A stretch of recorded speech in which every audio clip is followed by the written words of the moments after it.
name's Ken Grossman. I'm the founder here at Brewery. We've got a fairly significant investment here. You'll get a tour, I assume, of most of these areas today.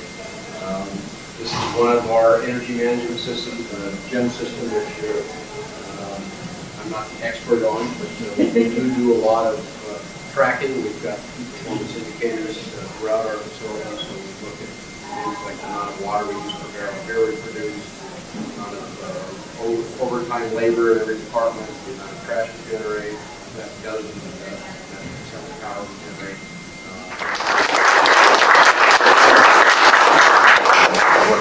The fuel cells handle about 60% of the base load of the brewery. We have, there's solar here in the parking lot and rooftop.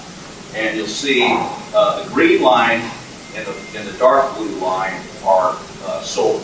So you've got the rooftop solar is green, and the blue line here is parking lots.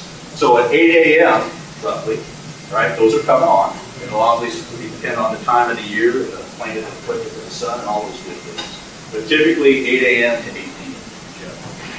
And then at night, you have PG&E load. This is light blue line above, okay? And so at nighttime, PG&E load is high, all right? And then when solar comes on, PG&E drops off, and then at night, PG&E comes back on again. So basically, long story short, when this plant was built, it was 100% PG&E.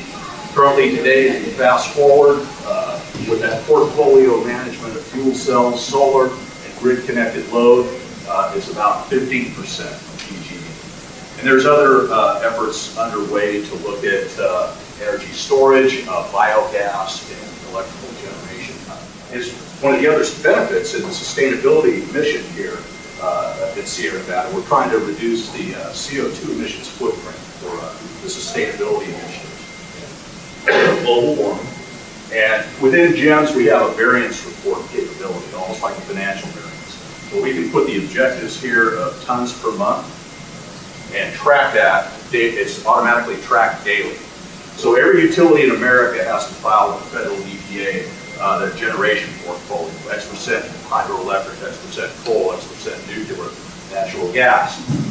And I deal with coal-fired plants like the Mirage in Las Vegas, which is heavily coal out of New Mexico, San Juan Basin. And it's about 1.4 pounds of CO2 per kilowatt hour. So it's measured in pounds per kilowatt hour. Here at Chico, there's a lot of hydro from the Northwest in Canada, British Columbia that comes in.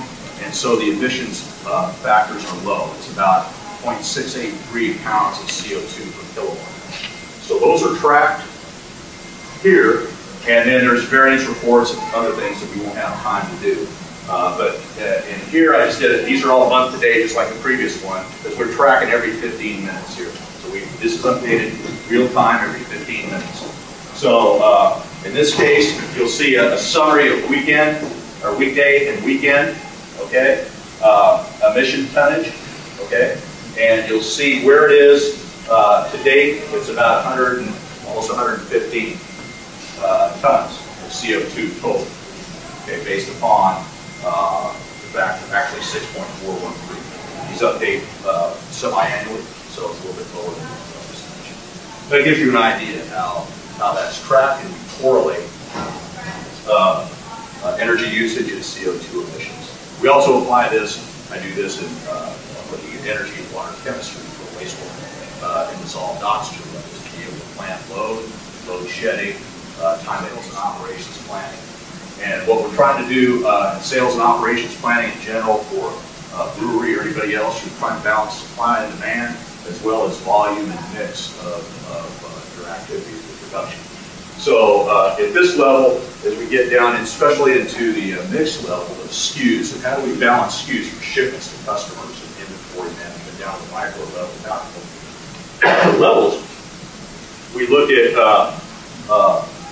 sales and operations planning and activity, how that can relate to managing the business from an energy intensity standpoint. So if you've got line A versus line B, if you're a master scheduler, production scheduler, a brewery or any other manufacturing site, to look at you'll do an assessment to see your energy intensive assets, and you might want to run those during the day. right? When you're having, let's just say 3 solar panels, right? So line A might be your energy intensive assets from a time of use perspective.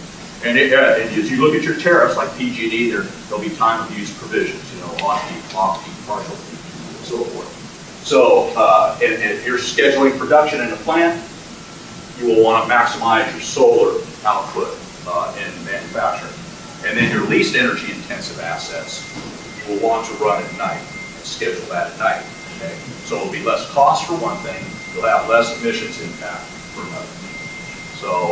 So we want to integrate S&OPI, which is kind of the term for it, and that's a growing area of operations, into energy management. Green.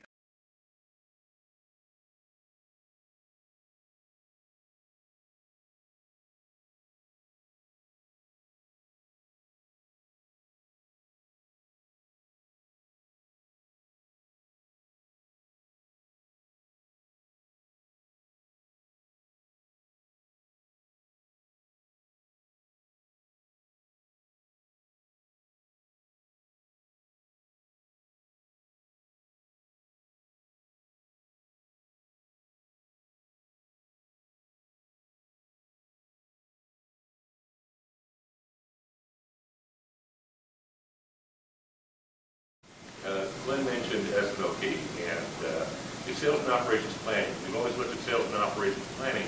It's the driving mechanic of anything that a company does. This is where top level managers get together and they make the decisions for what we're going to do to meet the business plan. And we have all those people down below that make it happen, like master schedulers and planners and buyers and on and on and on.